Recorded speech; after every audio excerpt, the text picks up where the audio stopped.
माझी जन्मठेप प्रकरण 7वे उत्तरार्ध पंजाब आणि गुजरात येथील दंगे भाग 3. त्यातही ही बातमी आम्हास कळली होती की ते कारामंडळ एका विशिष्ट हेतूने राजबंदींची पाहणीही करणार होते. ती गोष्ट म्हणजे अंदमानच्या अधिकाऱ्यांचे तद्वितीय प्रतिवृत्त रिपोर्ट वाचून आणि आपण स्वतः प्रमुख राजबंद्यांची चाचणी करून कोण सुटकेस योग्य आणि कोण अयोग्य ते हिंदुस्थान सरकारास प्रतिवेदने हेही होय. जर आम्ही गाळीव अधिकाऱ्यांनी भरलेल्या त्या कारामंडळासमोर अंदमानी अधिकाऱ्यांच्या आणि अर्थातच त्यास पाठिंबा देणाऱ्या हिंदुस्थान सरकारच्या तत्कालीन बंदिशाल विभागातील दुष्ट धोरणावर आणि पीडक व्यवहारावर टीका केली तर ते धार्ष्ट त्या संभावित लोकांस असहनीय होणार हे उघड होते. म्हणजे एका अर्थी असा पुढाकार घेणे म्हणजे आमच्या सुटकेच्या मार्गातील आणखी एक संधी गमावणे होते.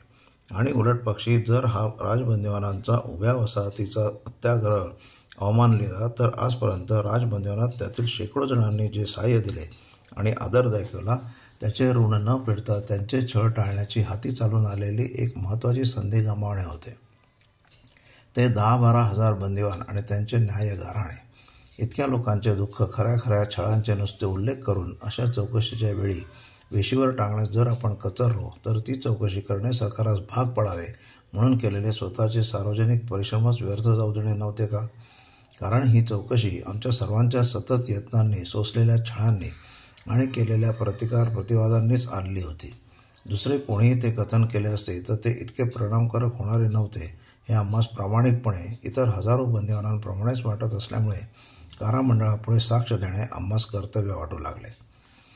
अंदमानात आम्ही आमच्या वर्तनाचा बिंदू सदोदित या 2 टोकांच्या मध्यंतरी ठेवीत असू. अंदमानात जे काय राष्ट्रहित साधता येईल ते इतके महत्त्वाचे कधीही नसणार की जिथे मुक्तता झाल्यास हिंदुस्थानात येऊन साधता येईल. परंतु म्हणून मुक्ततेसाठी वाटेल ते विश्वासघातक, निंद्य, नीच आणि देशाच्या किंवा जातीच्या स्वाभिमानास कलंक लागेल असे लाळगुटी वर्तन त्यामुळे समर्थनीय ठरणार नाही.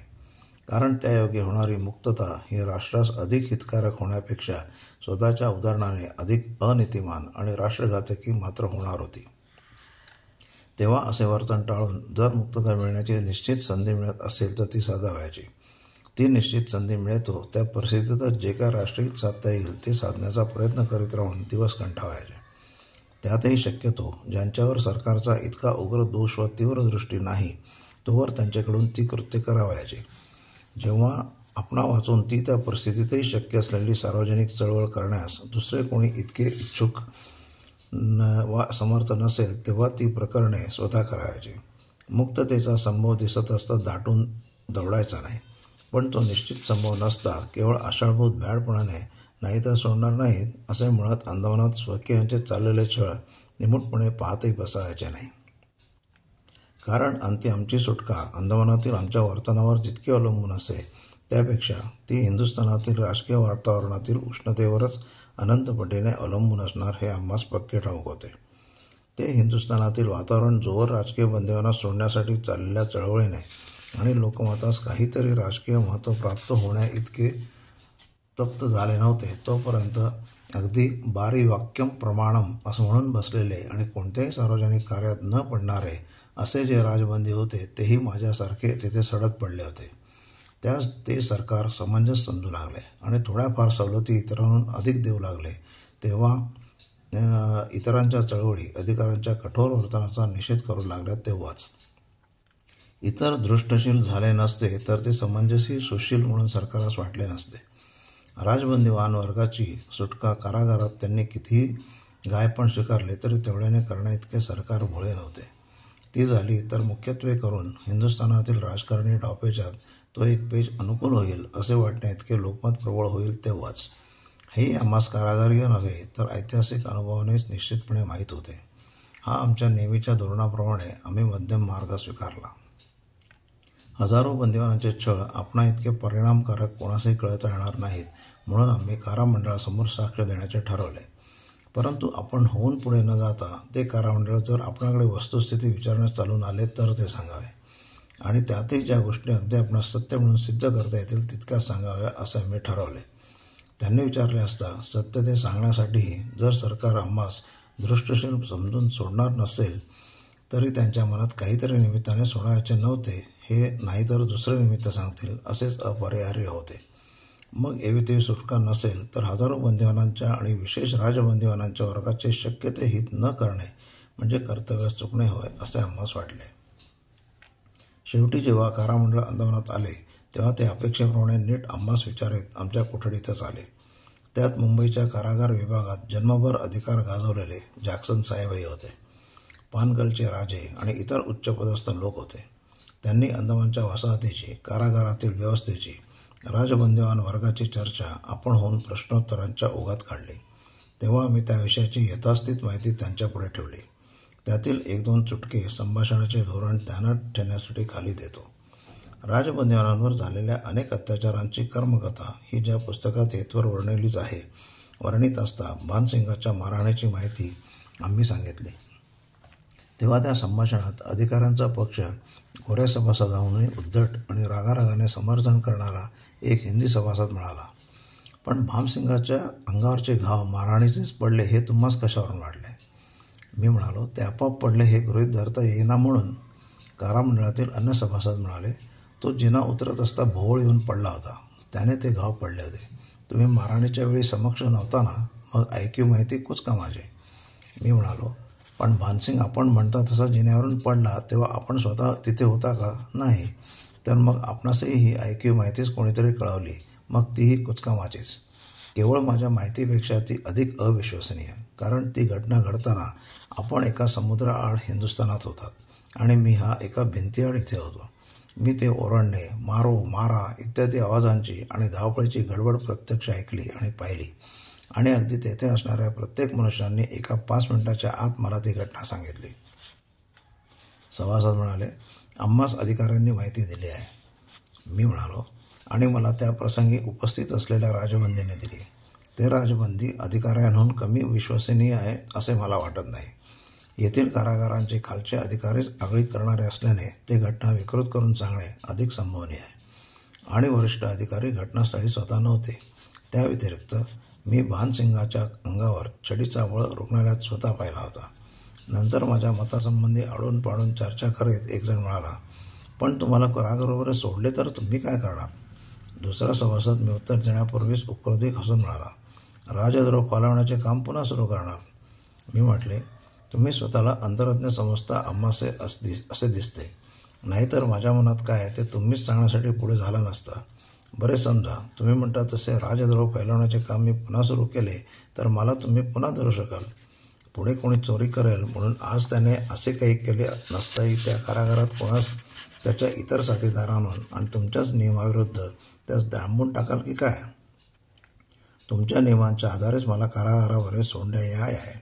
माझ्यावर गेल्या 5 वर्षात एकही खटला झाला नाही. माझ्याहून तुरुंग तोडून पळून जाण्यासारखे अपराध ज्यांनी केले ते देखील तुम्ही कारागारात 1 वर्षाहून अधिक काळ डांबून ठेवले नाही. कारागाराचीच काय गोष्ट, पण हिंदुस्थानातही मला जर मुक्तपणे सोडण्यात आले तर तिथे मी ठरलेल्या अटी प्रामाणिकपणे पाळीन. राजकारण करू देत नसाल तर इतर देशाची आणि मानवजातीची सेवा करेन. ही तर करण्यास झटेन. बरे, मी ते वचन मोडले तर आपणास पुन्हा जन्मठेपेवर धाडता येईल. आपला कायदा आणि शक्ती इतकी सूक्ष्म, प्रबळ आणि सर्वसाक्षी आहेच. सभासद म्हणला, तसे म्हणता येईलच असे नाही, कारण तुम्ही निर्बंधाच्या कक्षेत न आलेत म्हणजे निर्बंध मोडीत नव्हतेच असे सिद्ध होत नाही. राजद्रोहाच्या खटल्यात सापडले गेला नाही तर तुम्ही राजद्रोह केला नसेल असे नाही म्हणता येणार. मी म्हणालो, आणि केलाच असेही नाही म्हणता येणार. जोपर्यंत कोणास चोरी करताना धरले नाही किंवा लिगल संशय आला नाही तोवर कोणास चोर म्हणून म्हणण्याचा आपणास अधिकार नाही. तीच स्थिती राजद्रोहाची. मी माझी मते गव्हर्नर जनरलपर्यंत अनेक वेळा कळवली आहेत. कॉन्स्टिट्यूशनल उपायांनी या मिळणाऱ्या सुधारणात थोडे बहुत सार्वजनिक राजकीय हित साध्य होईल. ते मी साधत का आहे हा प्रयत्न त्याचा वैध मार्गाने करू इच्छितो. जर सुधारणांचा असा उपयोग होत गेला आणि त्याने पुढील सुधारणांचा मार्ग मोकळा झाला तर कोणताही राजक्रांतिकारक हा वैध आणि शांतीच्या मार्गानेच देशहित साधण्यास झटू शकेल. जाणून बुजून रक्तपातास आणि प्राणघातास मनुष्य प्रवृत्त होण्याइतका स्वतःच्या जीवास कंटाळलेला नसतो. आम्हास निरुपाय वाटला तेव्हा तो भयंकर मार्ग चोखाळला. हौस होती म्हणून नव्हे. बरे, राजकारणात मी वैध मार्गानेच जाईन असा आपणास माझ्या वचनावरून विश्वास वाटत नसेल तर मी राजकारणात मुळीच एका ठराविक अवधीपर्यंत पडणार नाही असेही मी लेखी वचन देण्यास सिद्ध आहे. मीच काय, माझे इतर स्नेही देतील. तेव्हा अशा अटीवर तरी या आम्हा राजबंदीवानांची मुक्तता व्हावी.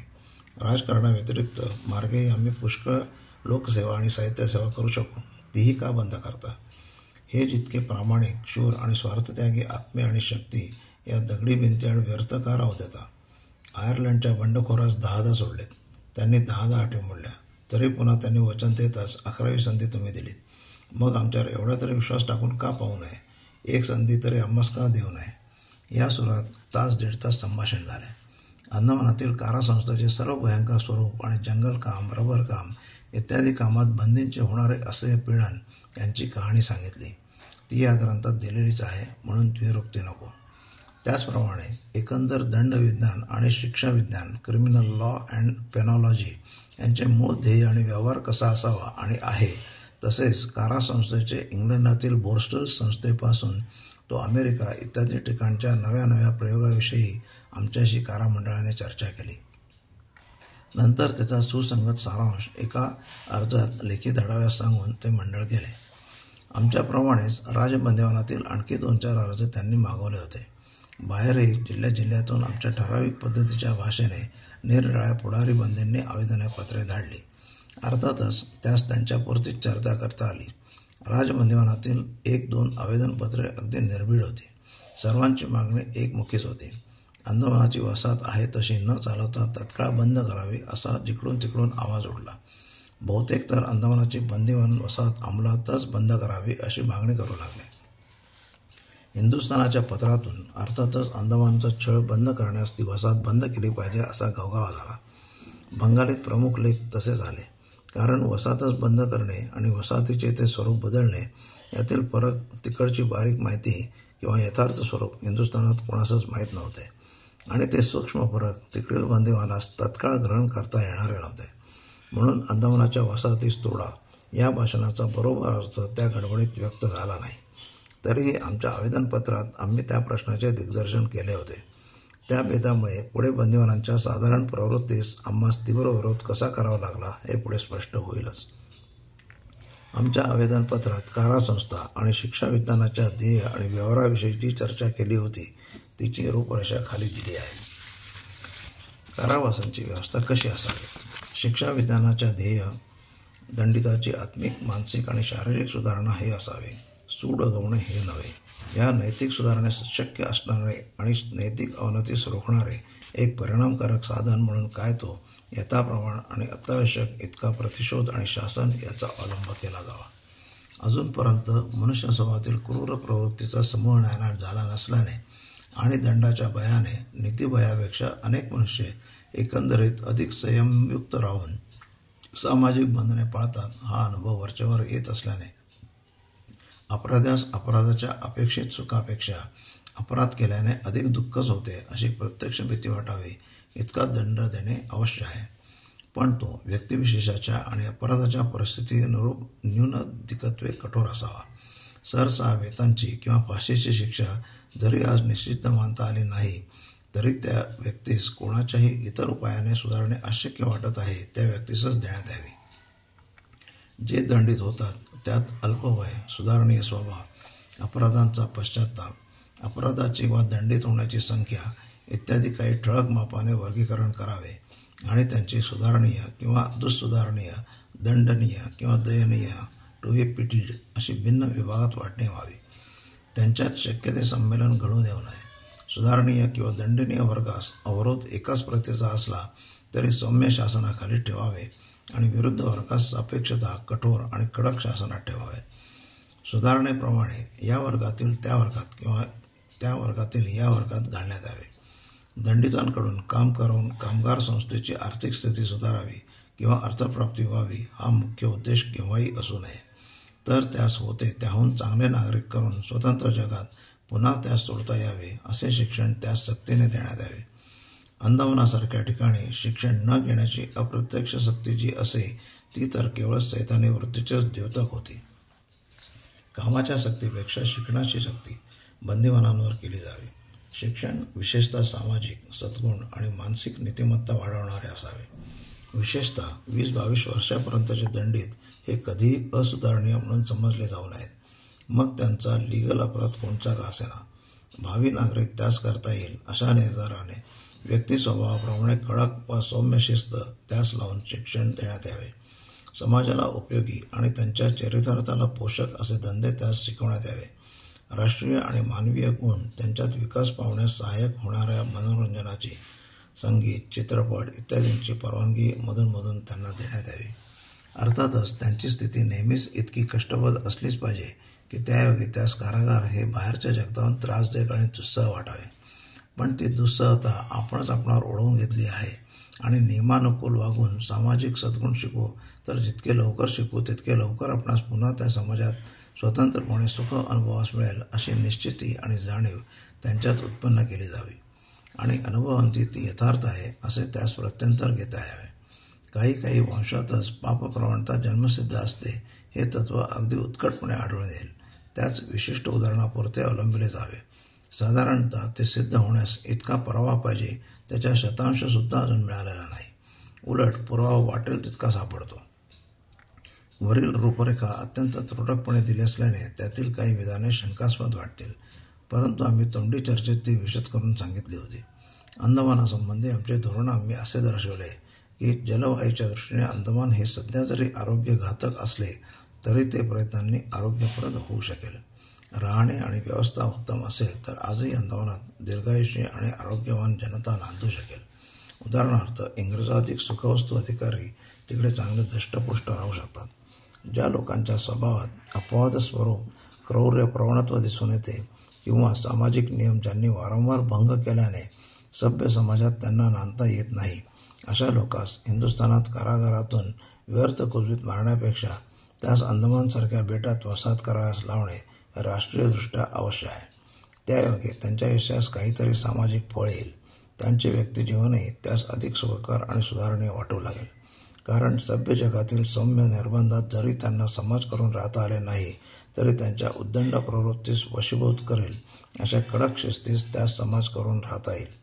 अगदी क्रूर म्हणून गाजलेले स्वार्थांध लोकही कारागरीय कडक शिस्तीत मिळावून मऊ झालेले आणि सामाजिक नियम पाळणारे झालेले आढळतात. अशा लोकात वसाहतीत लग्ने करून धंदे करून नांदू दिल्यास त्यांची शक्तीही समाजाच्या दृष्टीने सफळ होईल. त्यांचा बोजा समाजावर पडणार नाही आणि त्यांची संतती उत्तम नागरिक होण्याचा संभवही हातचा जाणार नाही. हिंदी कारागारात त्यास 14 वर्षे काढून टाकण्यात इतक्या लोकांस संतती विहीन केल्याने राष्ट्राचे संख्याबळ घटते. तेच वसाहतीत त्या स्त्री पुरुषांना कडक शिस्तीत संसार करू दिल्यास वाढेल. कॅनडा आणि ऑस्ट्रेलिया इत्यादी वसाहती अशाच उद्दंड अपराधांच्या संततीने आज अंशतः भरभराटीस आणवल्या आहेत. त्याविरहित सभ्य आणि सुपीक देशात जे लोक उद्दंड भासतात त्यांची तीच उद्दंड क्रूरता आणि कठीण स्वभाव जंगली आणि उग्र रानटी लोकांनी आक्रमिकलेल्या उजाड भूभागास उपजाऊ आणि सुपीक करण्यास आवश्यक असते, उपयोगी पडते. येताच तर अंदमानसारख्या बेटास वसवण्याचे कामी या बंदिवानांचा उपयोग करून घेतला असता एक नवीन वसाहत हिंदुस्थान देशास मिळवून देण्याचे महत्कार्य त्यांनी आणि आपण केल्यासारखे होईल.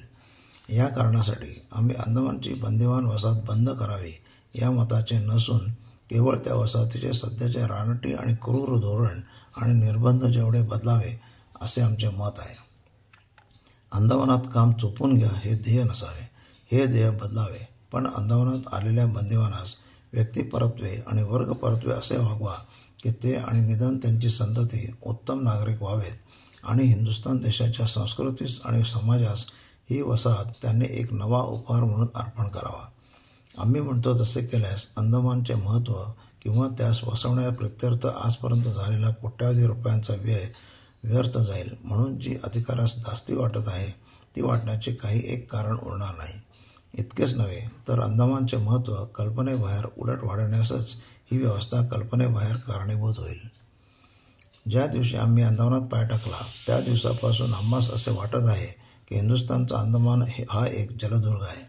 आज नाही उद्या इथे वैमानिक आणि सामुद्रिक ठाणे स्थापन केले जाईल आणि पूर्वेच्या राजकीय महत्त्वाकांक्षेचा अन्याय आक्रम जर कधी हिंदुस्थानवर झाला तर त्याच्या सामुद्रिक रणनौकास आणि विमानास पहिला अंदमानचा दुर्ग देईल, मग हिंदुस्थानचा तट. अशी आणि इतर विधेयक कथित केलेले आवेदनपत्र आम्ही कारामंडळास धाडले. आमच्या तोंडी चर्चेत आणि आवेदनपत्रात आम्ही अंदमानची जलदुर्ग या दृष्टीने वर्णिलेली योग्यता आणि भविष्य ऐकून कारामंडळात कित्येक नवीनच काही ऐकावे तसे चमकले. काही जण काही विक्षिप्त ऐकावे तसे हसले. पण तिची स्मृती का राहावी इतकी त्या सूचनेची छाप त्यांच्यावर पडल्या अजून राहिली नाही. कारण त्यानंतर कित्येक महिन्यापर्यंत आमचे पर्यवेक्षक त्या 5 क्रमांकात पाणीवर येताना लहरीत असले तर समुद्रात बोट दाखवून वेदनाने मला म्हणत, "ती पहा सावरकर, या अंदमानाच्या तुमच्या भावी जलदुर्गातील रणतरी इतस्ता पहारा देत आहे पहा." मी हसून म्हणावे, "त्या तुम्हाला आणि मला क्वचित पाहता येणार नाहीत, पण आमच्या मुलांना बहुधा येतील." ही गोष्ट 1919-20च्या संधीस धाडली. त्यावेळेस आपल्या मुलास दिसेल म्हणून जिची मी आशा वर्तवली होती ती घटना बहुधा आमच्या पर्यवेक्षकांना आणि आम्हाला स्वतःच दिसेल असा संभव आज म्हणजे 1926लाच वाटू लागला आहे. कारण परवा नोव्हेंबरच्या एका पत्रात वाचले की अंदमान बेटाचा यापुढे अपराध्यांच्या वसाहती दाखल उपयोग न करता त्यांना स्वपोषण समजतं अशी वसाहत बनवण्यासाठी आणि नौसाधन विभागाच्या म्हणजे आरमार विभागाच्या आणि बिनतारी यंत्राच्या कामाच्या दृष्टीने या बेटाची जी उपयुक्तता आहे त्या उपयुक्ततेचा लाभ करून घेण्यासाठी वर्षास 4.5 लाख रुपये व्यय करण्याचे हिंदुस्थान सरकारने ठरवले आहे. याविषयी इथे इतकेच सांगणे पुरे आहे की आम्ही 1910व्या वर्षी अंदमानात पाय टाकताच आमच्या माहितीप्रमाणे पूर्वी कोणासही प्रामुख्याने न पटलेली जी योजना आमच्या ध्यानात आली आणि जिचा आम्ही तोंडाने लेखी पुरस्कार आजवर करीत आलो ती अंती फलोन्मुख होत आहे. ही बातमी जर खरी असेल तर त्यात आम्हास आनंदच आहे. परंतु अंदमानात सामुद्रिक आणि वैमानिक ठाणे करण्याच्या योग्य निश्चयासाठी तेथील अपराध्यांची वसाहत बंद करण्याचे मात्र काही कारण होते असे आम्हास वाटत नाही. उलट ती वसाहत तशीच परंतु अर्थातच राष्ट्रीय आणि सुधारणेच्या धोरणाने चालवणे हे अंदमानाच्या भरभराटीस आणि सैनिक शक्तीस सर्वथा अनुकूल होणारे आहे असे आमचे मत आहे. प्रकरण 7 संपले.